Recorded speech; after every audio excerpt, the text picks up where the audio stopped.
ধুন্দুল আলু দিয়ে নলা মাছ রান্না করবো। তাই প্রথমে আমি ভালোভাবে কেটে ধুয়ে রেখেছি মাছটা। ধুয়ে লবণ হলুদের গুঁড়া মরিচের গুঁড়া দিয়ে আমি মাছটা মেখে 10 মিনিটের মতো রেখে দিয়েছি। এখন মাছটা ভেজে নিব। চুলাটা কড়াই বসায় দিয়ে এপিট ওপিট করে আমি ভালোভাবে মাছটা ভেজে নিয়েছি। তো মাছটা যখন ভাজা হয়ে যায় নামিয়ে নিব। এক চুলে আমি রান্নাটা করে নিব।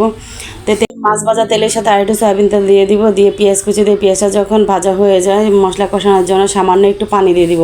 পানি দিয়ে লবণ হলুদের গুঁড়া মরিচের গুঁড়া দিয়ে 1 চামচের মতো জিরা বাটা দিয়ে দিব। দিয়ে ভালোভাবে মশলাটা কষিয়ে নিব। মশলাটা যখন ভালোভাবে কষানো হয়ে যায় কেটে ধুয়ে রাখা আলু আর ধুন্দুলটা দিয়ে দিব।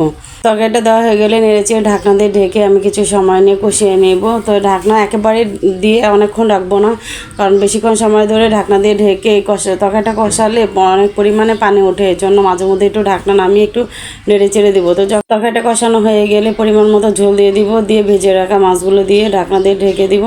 ঢেকে 5-7 মিনিটের মতো রান্না করে নেব। তো ঢাকনা নামিয়ে তো মাঝখান দিয়ে ছিঁড়ে 4-5টা কাঁচামরিচ দিয়ে দিব। দিয়ে সাথে কিছু ভাজা জিরের গুঁড়ো দিয়ে আর 5 মিনিটের মতো রান্না করে নিব। তরকারিটা খেতে কিন্তু অনেক মজা হয়েছে আর গরমে খুবই মজার একটা তরকারি। তো এই তরকারির রেসিপিটা আপনাদের কাছে কেমন লেগেছে কমেন্ট করে জানাবেন।